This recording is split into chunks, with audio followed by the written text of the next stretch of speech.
கர்த்தருடைய பரிசுத்த நாமம் மகிமை அடைவதாக. இந்த நாளுக்குரிய கர்த்தருடைய வார்த்தை சங்கீதம் 34வது சங்கீதம் 15வது வசனம். கர்த்தருடைய கண்கள் நீதிமான்கள் மேல் நோக்கமாயிருக்கிறது.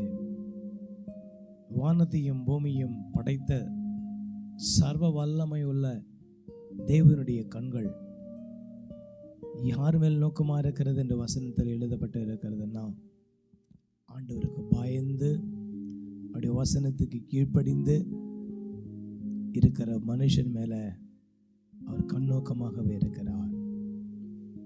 தேவன் உண்மையில கண்ணோக்கமாக இருக்கும் பொழுது உனக்கு தேவையான அத்தனை காரியங்களிலும் தேவன் உன்னை செம்மையாய் ஆண்டவர் நடத்தி உன்னை ஆசீர்வதித்து உன்னை கர்த்தர் உயர்த்துவார்.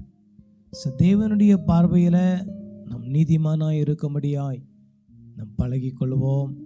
அவர் இரத்தத்தினால் ஒவ்வொரு நாளும் கழுவப்பட்டிருப்போம்.